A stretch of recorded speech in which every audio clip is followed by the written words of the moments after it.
Aujourd'hui, je vais tester vos recettes de la débrouillardise, communément appelées les recettes de la Hesse. Vous avez été des centaines et des centaines à m'envoyer vos recettes de la Hesse sur Instagram. J'ai sélectionné les plus prometteuses et vous allez voir, la plupart contiennent des ingrédients douteux, comme des pâtes au sucre. Et encore plus. Notre première recette nous provient de Ewen. Merci beaucoup, Ewen. Peut-être que je vais regretter de t'avoir remercié dans quelques instants. Ewen nous a écrit un sandwich de pain de mie sans croûte avec de la mayo et des Doritos Nacho Cheese. Entre parenthèses, plusieurs superpositions possibles. Ça veut dire que tu fais genre un club sandwich avec plein d'étages. On parle ici d'un prix de 80 cents par portion, ce qui est très accessible. C'est véritablement une recette de la Hesse. On a seulement besoin de 3 ingrédients. Pour rendre honneur à Ewen, on va y aller avec un genre de club sandwich à 3 étages. C'est la moindre des choses. Donc, on va commencer par enlever les croûtes. J'ai vraiment du bon pain de mie industriel frais, moelleux. Voilà, regarde-moi ça. La plupart des recettes d'aujourd'hui, il n'y a pas vraiment de quantité. Donc, on va y aller à l'œil, on va y aller à l'instinct. Tu sais, genre, le Doritos, j'en mets combien? Est-ce que je les écrase? Est-ce que C'est ça. Faut que tu gardes en tête, faut que j'en mette pour 80 cents. Ah, c'est ça. Je vais tartiner 2 tranches de pain. D'ailleurs, ça paraît peut-être pas en ce moment, mais l'objectif de la vidéo va être de véritablement trouver des recettes de la débrouillardise qui sont bonnes. Comme ça, vous pouvez, au besoin, reproduire les recettes et faire des économies en vous nourrissant. Je ne sais pas si on va réussir à remplir l'objectif, mais il y en a un. J'ai peu d'espoir. On a les 2 tranches soigneusement mayonnaisées. Puis là, c'est l'heure du Doritos. Des Doritos Nacho Cheese, donc vraiment les classiques. J'achète jamais cette variété, je suis plus un gars piment infernal, moi. Donc on va déposer des Doritos, hein. Je sais pas trop s'il y a une technique spéciale, mais d'après moi, on y va avec l'instinct. On laisse notre cœur suivre le Dorito. Faut pas en mettre trop. Ben oui, c'est pas donné des Doritos, là. Exact.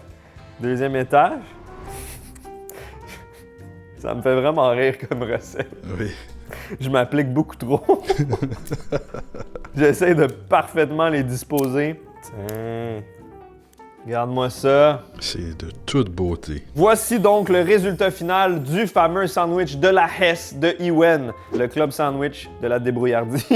D'un point de vue nutritionnel, il y a peu de protéines, on va se le dire. Ça risque d'être texturé en bouche.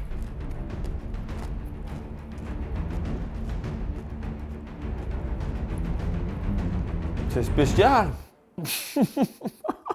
J'en ai mangé des choses dans ma vie, mais j'ai jamais vécu cette expérience. On a beaucoup de contrastes de texture, c'est vraiment moelleux. Et les Doritos sont très croustillants. Donc au début, tu croques dans un coussin moelleux qui explose en morceaux de dureté. La mayonnaise vient juste lubrifier le tout en bouche pour pas que ça soit trop sec. Et c'est très savoureux parce que les Doritos, c'est rempli d'additifs, c'est rempli d'MSG, de sel, de fromage. Donc ça manque vraiment pas de goût. Et étant donné que tu as beaucoup de glucides, le pain, les Doritos, j'ai l'impression que ça remplit. C'est rassasiant. Carb maxing. C'est un peu étrange la mayonnaise là-dedans. Peut-être qu'il y aurait moyen de la substituer dépendamment des goûts de l'utilisateur, genre de la sriracha ou même une sauce barbecue. Mais je trouve ça vraiment très bon. Et j'aurais jamais cru dire ça. Ça me donne envie de faire un sandwich grilled cheese avec des Doritos dedans. C'est super satisfaisant. Carl, veux-tu une bouchée du bon sandwich? Hey, j'aime que ton sandwich est rendu taché par tes doigts. Viens te régaler. Oh, le crunch! À vous! Ok, les textures sont amusantes. À vous! Je le concède. Le pain, pas de croûte qui colle dans le fond de la bouche, ça, c'est moins le fun. Mais ça goûte beaucoup juste les Doritos. Fait que c'est juste comme rajouter du moelleux dans tes Doritos. Mais malgré tout, je trouve pas que c'est sec. Non, c'est vrai. C'est ça qui est particulier. Dans un sac Doritos, on a la possibilité de faire genre 15 sandwichs aux Doritos. Imagine, tu fais tes lunchs pour la semaine, c'est tous des sandwichs aux Doritos dans des Tupperware. Le rêve, man. Ben oui. Mais non, somme toute, moi non plus, j'avais pas beaucoup d'attentes. C'est drôle. Ah bah ouais, c'est prometteur finalement cette vidéo. Je t'ai jamais vu autant hype. Sur un sandwich au chip.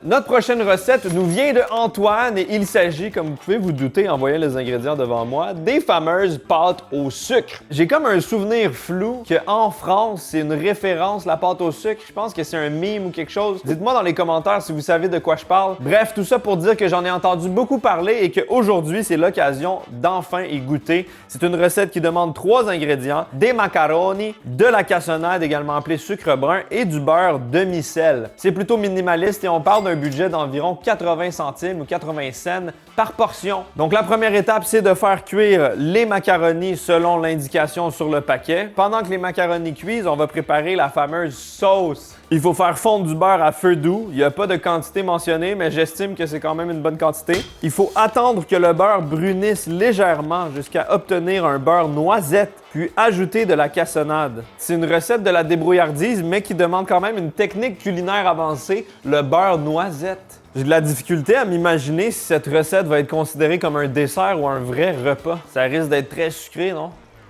Est-ce que c'est une friandise? Si c'est un dessert, on pourrait techniquement manger ça après notre repas principal de sandwich aux Doritos.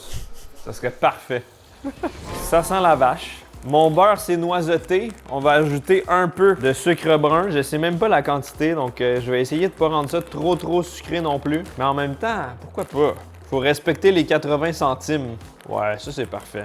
On incorpore le sucre brun. Au niveau des arômes, ça sent les desserts traditionnels québécois, la tarte au sucre, le sucre à crème, le pudding chômeur, les pêtes de sœur. Il y a vraiment quelque chose de réconfortant pour moi en ce moment. Mais normalement, t'associes pas cette odeur-là avec des pâtes. Oh, ça fait de la fumée, là. Je sais pas si c'est normal, mais ça devient pas homogène. Figurez-vous que j'ai raté la recette de pâte au beurre, donc j'ai recommencé. J'ai réobtenu mon beurre noisette et je l'ai enlevé du feu. Et là, on va ajouter la cassonade sans que ça cuise en même temps. Et normalement, ça va bien se mélanger ensemble. Ça a l'air déjà mieux, cette technique. J'ai raté des pâtes au sucre. Beaucoup mieux cette fois-ci, ça devient homogène. Il n'y a pas de séparation. Notre sauce est prête. On va ajouter les macaronis qui ont été cuits. On mélange. J'ai l'impression que c'est vraiment de surcomplexifier une recette qui ne devrait pas être aussi complexe. Le macaroni chinois. Maintenant, c'est le service. On dépose délicatement nos pâtes dans un plat et on vient terminer avec un peu de cassonade en présentation. C'est comme si c'était du parmesan. Voici le résultat final des pâtes au sucre de Antoine qui m'ont donné quand même du fil à retordre. J'ai un peu honte. J'ai raté des pâtes au sucre. Est-ce que ça va être bon? J'ai quelques doutes. Ça baigne dans un lac de beurre. Il y a énormément de sucre également. Je sais pas trop. Ça m'inspire pas confiance, mais le sandwich aux Doritos, c'était pareil et au final, c'était délicieux. Ah. Ah. Oh man. Ah. Ça, c'est curse, là. Je pense pas que cette recette est compatible avec mes goûts. C'est extrêmement gras, ça baigne dans le beurre, c'est huileux, c'est vraiment très sucré. Le côté un petit peu caramel est agréable par contre. Ça me fait penser à des desserts québécois que j'adore. Il y a un côté très réconfortant, mais c'est trop gras. Il y a trop de beurre. Donc peut-être qu'en mettant moins de beurre, ce serait meilleur, mais dans tous les cas, je trouve que c'est bien ordinaire. Je pense même que ce serait meilleur de mettre du sucre blanc sur des pâtes cuites sans beurre noisette, sans cassonade. Ça serait moins... Veux-tu goûter, Carl? Oui, ça me fait rire. Peut-être que tu vas avoir un avis différent du mien. Non. Le goût sucré est bon. Ça goûte un petit peu le sucre à la crème, mais c'est un peu trop beurré. C'est pas génial. Quitte à manger des pâtes avec quasiment fuck all, j'aime mieux manger des pâtes avec la sauce soya. Là. Oui, c'est vrai. Des pâtes au sucre à la crème, esti. Peut-être que si on mangeait la vraie recette d'Antoine, on changerait d'idée. Oui, Antoine, invite-nous chez vous, on va manger des pâtes au sucre. Oui. Malheureusement, j'estime que cette recette est trop technique. Notre prochaine recette est une gracieuseté de Flavie. Elle est beaucoup plus simple d'exécution, donc après le fiasco des pâtes au sucre, ça va faire du bien. Ça consiste à seulement 2 ingrédients et coûte un budget estimé par portion de 1 $. Pour faire la recette, il faut des chips barbecue, préférablement Lay's Baked. C'est une variété de chips plutôt difficile à trouver. C'est comme des Lay's, mais à la place d'être frites, c'est cuit au four et on dirait des espèces de craquelins en forme d'octogone. J'en ai pas trouvé, mais j'ai choisi quelque chose qui est quand même très similaire en termes de texture, des Crispers Barbecue. Selon ce que j'ai compris, on cherche des chips un peu plus croustillantes, épaisses, mais pas huileuses. Il faut également de la sauce poutine Saint-Hubert tiède. Est-ce que c'est température pièce ou est-ce que c'est mis au frigo, sorti après? Ça manque de précision, je fais beaucoup d'anxiété en ce moment. Peut-être que ça fait partie de la hesse de pas avoir d'appareil pour réchauffer une sauce. Fait que tu dis, ben, je la mange straight off directement de la canne. Ok, ouais. Ça a quand même du sens, ça. On va donc estimer que la sauce tiède, c'est température pièce, la sauce directement de la canne. Ça a pris beaucoup de réflexion, mais je pense qu'on est dans la bonne direction. On va ouvrir la canne de sauce. Hop. On verse ça dans un bol. Ça va être difficile de trouver de la sauce Saint-Hubert à poutine si vous êtes ailleurs. Donc, je vais essayer de décrire les recettes pour vous faire transporter dans ma cuisine. La recette géo-restreinte, il faut un VPN. Exactement. Crispers Barbecue. Flavie, tu me diras si les Crispers, c'est un bon substitut pour les Lay's Oven Baked. Donc, on a les deux éléments centraux de notre recette. On va prendre un Crisper, on le trempe délicatement dans la sauce poutine tiède, et voici une combinaison qui, selon Flavie, est délectable. Wow. C'est extrêmement salé. Je sens toute la salive se générer dans ma bouche. Il y a tellement de saveurs. La sauce à poutine, c'est réputé comme étant savoureux. Umami rempli de saveurs, rempli de sel, de goût. Il y a du gras de poulet, il y a du bouillon de poulet, il y a toutes sortes de choses. Et on a des Crispers saveur barbecue. C'est des chips remplis d'additifs pour être le plus goûteux possible. Tu combines les deux ensemble, tu as une explosion de sodium en bouche, mais également une explosion de saveur. La sauce tiède est plus épaisse que quand elle est chauffée. Donc elle vient napper la paroi de la chips. Tu manges ça, puis j'ai un petit peu l'impression d'être au Saint-Hubert. J'aimerais vraiment savoir quelle est la genèse de cette recette. Comment tu as eu cette idée, Flavie? J'ai l'impression que c'est pas le genre d'idée que tu inventes comme ça. Il faut un éclair de génie. Avant de donner mon verdict, je proposerai à Carl d'y goûter et ensemble, on va déterminer si c'est bon ou pas. Je vois ce que tu veux dire. Ça va très bien ensemble. J'aime pas la sauce tiède par contre. Je pense que je la prendrais plus, un peu plus chaude. Parce que je la trouve un peu froide. Mais c'est pas froid, c'est tiède. Pardon, c'est vrai. Mais moi, je la prendrais un petit peu plus tiède. Un peu plus tiède. Tu sais? Le problème avec la tièdeur, c'est que ça dépend tout le temps de la température de la pièce. Vrai. Il y a certaines pièces qui sont plus tièdes que d'autres. Ma pièce est moins tiède que t'aurais voulu qu'elle soit. Je t'allais dire, ma pièce est moins tiède que la tienne. Le Crispers me donne un peu tout le temps une consistance un peu de céréales. Fait que je m'aime très bien mettre ça dans un bol, verser la sauce dessus, manger ça à la cuillère. Damn! Ça se peut pas. Ça serait gourmand. Ça serait gourmand, genre de nachos, là. Wow. Tu sais? Mais, ouais, c'est bon, mais c'est Pierre Aurin speedrun, là. Quand même, là. Effectivement. Je sais qu'il existe des versions avec sodium réduit. Peut-être que ce serait un choix plus consciencieux. Mais non, franchement, ça le fait, hein. Moi, c'est une combinaison que je trouvais un peu étrange. J'avais peur pour la sauce tiède, mais on dirait que quand tu trempes l'un dans l'autre, ça fait comme papa dans maman, ça fonctionne. J'aime ça qu'on fasse des comparaisons à la reproduction de l'être humain. Maman en sauce, papa barbecue. C'est cool. Notre prochaine recette est une gracieuseté de Boris. Je redoute énormément ta recette, Boris, mais c'était sûr que j'allais devoir y goûter un jour dans ma vie. On m'a parlé à différentes reprises de cette recette. Il paraît que c'est un classique de la Belgique. C'est simple, il s'agit du thon en conserve mélangé avec de la mayonnaise à la manière d'une salade de thon, servi dans une demi-pêche en conserve. Ah, j'aime pas. J'aurais dû caler malade. Bon, qu'est-ce qu'il nous dit, Boris? Mélanger le thon et la mayonnaise, puis déposer délicatement le mélange sur une demi-pêche. Déguster avec des frites. Il n'y aura pas de frites. L'estimation du coût de cette recette est de 5 à 10 $ de la part de Boris. Je sais d'avance que c'est trop cher pour ce que c'est. Une fois qu'on a drainé le liquide lymphatique de notre thon, on va mettre ça dans un bol. Le liquide lymphatique. Je savais que t'allais le lever, je l'ai faite pour toi celle-là. Merci, merci. Comme la tradition l'exige, il n'y a pas d'informations sur les quantités. Donc je vais mettre une cuillère de mayonnaise. Voilà, ça devrait le faire. On mélange le tout. Boris, sincèrement Boris, est-ce que tu manges ça premier degré? Qui a vraiment des demi-pêches comme ça en conserve chez soi? J'ai jamais acheté ça de ma vie. Maintenant, on ouvre la canne de pêche. Wow! Regarde-moi ça, une belle demi-pêche en conserve. Dès que je l'ai pris dans mes mains, je me suis tout de suite dit que ça serait le parfait véhicule pour y insérer une salade de thon. C'est naturel, non? Je vais couper un peu ici juste pour que ça soit plat. Comme ça, on peut facilement la mettre sur une assiette. Hop là. Je vais en faire une pour Carl aussi.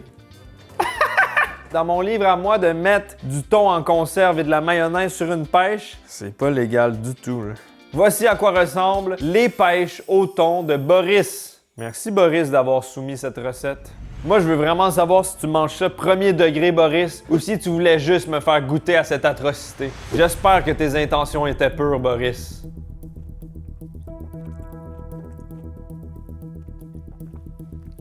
Le bruit est dégueulasse. Wow. D'accord. Beaucoup de sensations, beaucoup de saveurs contradictoires qui n'ont pas vraiment leur place ensemble. C'est très étrange. La pêche en tant que telle est pas mauvaise, est encore un peu ferme, fruitée, légèrement sucrée. Le thon, il est pas mauvais. J'ai pas mis trop de mayonnaise. Heureusement, ça aurait pu être ultra gluant et gras. Les deux ensemble, par contre, je vois aucune symbiose. Je vois pas le lien. J'ai pas eu de plaisir. Je ne vais pas manger la deuxième bouchée. Mais toi, Carl, tu vas n'en faire qu'une bouchée, n'est-ce pas? Oui, je vais me régaler. Non. Oh, t'aimes pas ça? Je savais que t'allais adorer. Je m'excuse là, si j'insulte des gens en ce moment avec ma réaction, là, mais tabarnak! C'est pas des recettes de la Hesse, c'est des recettes qui te mettent dans la Hesse. Celle-là, oui. Tu sais, mettons, t'as un emploi, t'as une famille, tout va bien. T'arrives avec ça au bureau un lundi matin, perds ton emploi. J'aime pas vraiment le thon avec le maillot, c'est pas génial, là. C'est pas les saveurs qui me parlent le plus. Pêche en canne mélangée à ça. Non. Il y a vraiment une vibe de guerre froide. Bouffe de bunker. Oui, ça fait très Fallout. Ouais. Peut-être que c'est plus agréable quand tu manges ça sous un hiver nucléaire, peut-être, là, mais... J'imagine. Je pense que c'est ça, ouais. Pour terminer ce segment en beauté, j'ai une blague pour vous. Comment on appelle le bébé du thon en conserve?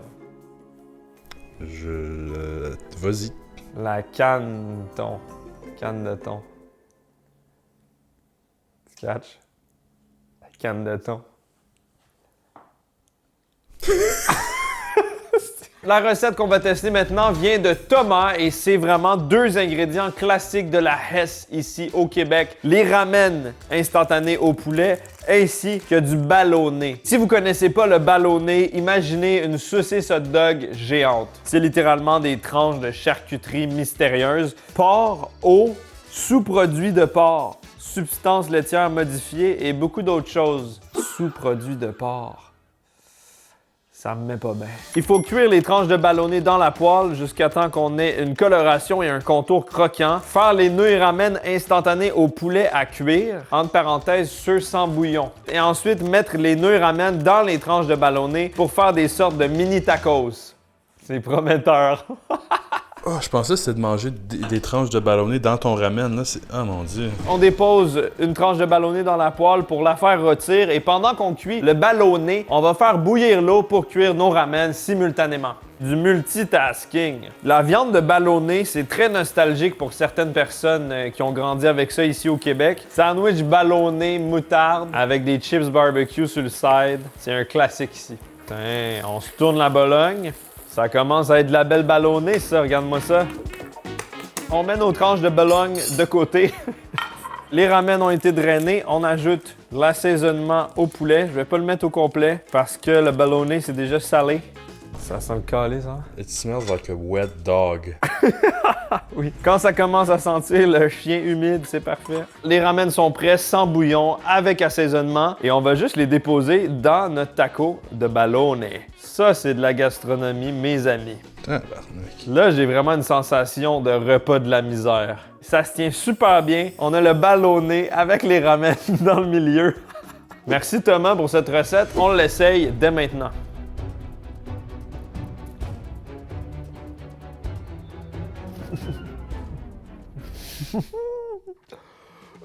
J'ai eu un véritable moment ratatouille. La combinaison des saveurs du ballonné et des ramen me ramène vraiment en enfance. T'as aimé le jeu de mots? Oui, bien joué. Me ramène au poulet quand j'étais petit. Oh, allez. C'est vraiment étrange parce que c'est pas vraiment des choses que j'ai combinées quand j'étais jeune, mais on dirait que ça me projette dans une enfance que je n'ai jamais eue. C'est des saveurs des années 2000, on a un goût de hot dog, on a un goût de barbecue, on a un goût de ramen au poulet, ça avec un Kool-Aid, tu sais. Il y a vraiment quelque chose. Le ballonné est bien croustillant, super délicieux, évidemment, ça a été créé en laboratoire pour que ça soit bon et ça l'est vraiment. Les ramen cuits, ça vient rajouter une texture un peu rebondissante, satisfaisante et on sent les épices de poulet. Les deux ensemble, c'est très salé, hein, évidemment, parce que le ballonné, c'est salé. Les assaisonnements de ramen aussi. Mais c'est pas grave, je trouve ça délicieux et je pourrais même mettre un filet de ketchup dessus et ça serait bon. Oh! Ah, mais tout calme. Ben oui, il faut que je goûte quand même à ça. Ouais, J'ai pas de moment ratatouille, là, par contre, là, pour ma part, là, mais c'est du ballonné, mais avec de la texture, parce que tes ramen goûtent relativement rien. Il sentait quelque chose, par contre. Mais c'est parce que je pense que l'objectif ici, c'est d'avoir un repas rempli. On a tous les groupes alimentaires. Oui, effectivement, j'ai mes 5 portions de fruits et légumes ici, là. Ouais. Ça se voit peut-être pas, là, mais zoomez un peu sur l'image, vous allez bien les voir. C'est dans l'assaisonnement des ramen. Ah, OK. Il y a des herbes séchées. En vrai, je suis pas sûr. En vrai, j'aurais mangé peut-être les ramen comme ça dans leur bouillon, avec des morceaux de ballonné, peut-être. Mon cher Thomas, tu as réussi à me ramener au sommet de la montagne après avoir déboulé de désespoir en mangeant le thon et la pêche. Je me sens comme le phénix qui renaît de ses cendres après avoir mangé le ballonné ramen. Félicitations. Même le rat goûte bon. Cette fois-ci, on teste une recette de boisson. Ça va faire un peu changement et cette recette nous vient de Justin. Merci Justin. Il a baptisé cette recette le Gator Wine et vous allez vous douter pourquoi. Le concept est très simple. Dans une coupe de vin, versez 50% Gatorade bleu ainsi que 50% vin rouge au choix. Mélangez doucement puis buvez. Ça sonne dégueulasse mais surprenamment, ça passe. Ça passe. De mon côté, j'ai un Powerade bleu qui est très similaire à un Gatorade bleu. J'ai juste pas trouvé de Gatorade bleu, mais ça fait la même affaire. Ainsi que du vin rouge sans alcool, car je veux vous démontrer que je suis une bonne influence. Il n'y a pas d'alcool dans le vin. 0% alcool. J'adore le Powerade parce que c'est un petit bouchon en mamelle. C'est comme un biberon pour adultes. Ah yeah. Une mamelle. C'est que ça, la mamelle. Donc, on a une demi-tasse de Gatorade bleu. Oh, j'ai réussi! Oh my God! Une demi-tasse de vin rouge. Selon vos cours d'art plastique, en fusionnant le liquide bleu et le liquide rouge, qu'allons-nous obtenir comme couleur? Mauve. Ah ben. Ouais, plus ou moins mauve. Visuellement, on dirait un vrai verre de vin rouge. On pourrait pas se douter qu'il y a du Gatorade à l'intérieur, donc ça serait le prank idéal pour vos parents, pour essayer de les hydrater quand ils boivent trop de vin, tu sais. Il y a des électrolytes. Le pinard sportif. Le pinard du sportif, c'est bon ça. On va le déguster comme si j'étais un sommelier. Oh, tabarnak! T'imagines, tu vas, le sommelier, il teste le vin, faisait tabarnak.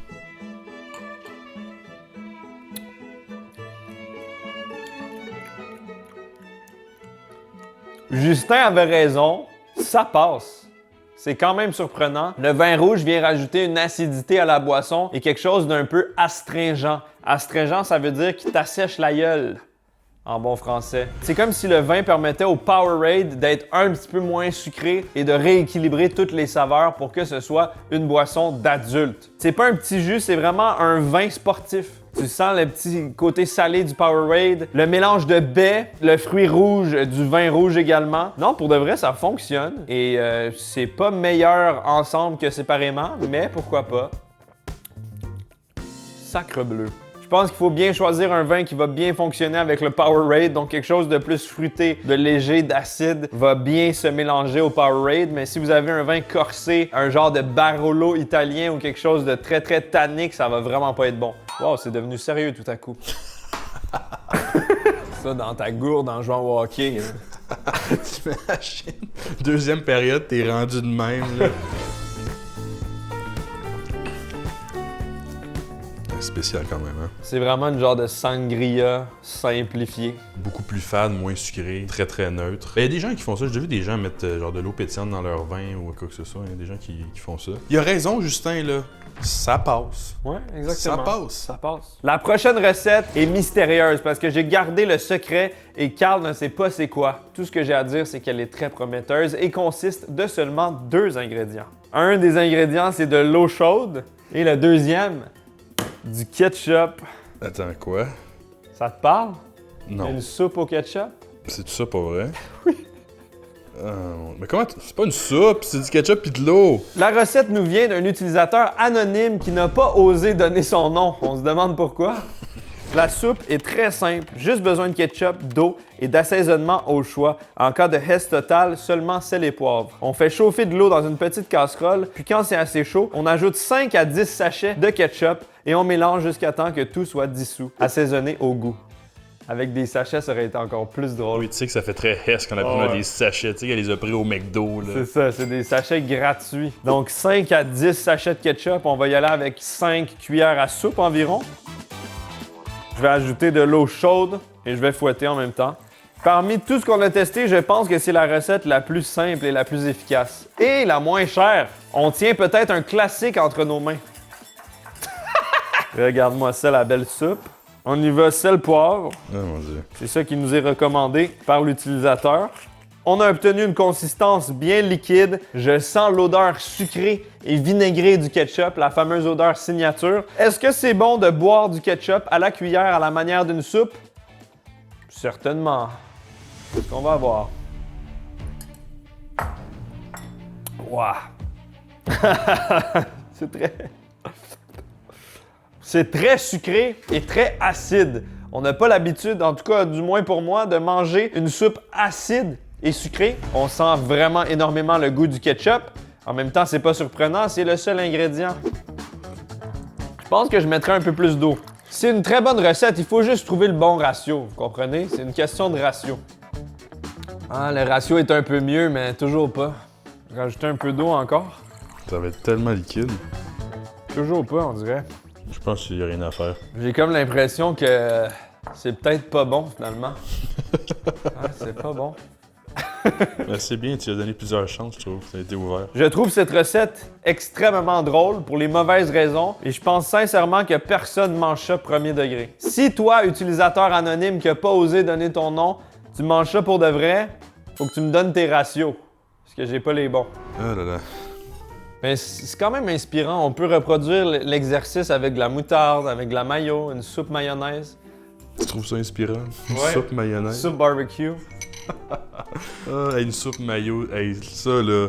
Non, il n'y en est pas question. Puis, c'est comment? Ça goûte la soupe, un peu la soupe aux tomates, très diluée, mais ouais, je pense que si tu le dilues vraiment bien, ça me fait un peu penser à la soupe aux tomates Campbell. Mais t'as le goût un peu vinaigré qui est comme C'est ça. un petit peu trop, là, faut trouver vraiment le bon ratio. Je pense que dans un menu découverte gastronomique comme entrée, avec ensuite le sandwich aux Doritos et en dessert la pêche au thon, on tient quelque chose. Puis le drink signature, ce serait le vin au Gatorade. Exact. Mesdames et messieurs, je vous pose la question avec sérieux. Avez-vous fait de belles découvertes? Les temps sont durs. Est-ce que vous allez reproduire certaines de ces recettes économiques? Moi, non. Malgré tout, parmi tout ce qu'on a testé, il y a 2 recettes qui ressortent du lot. Les tacos au ballonné ramen, ainsi que le fameux sandwich aux Doritos mayo qui était solide. Je finis mon verre de Gatorade Wine et on se voit très bientôt pour une prochaine vidéo. Clou de girofle.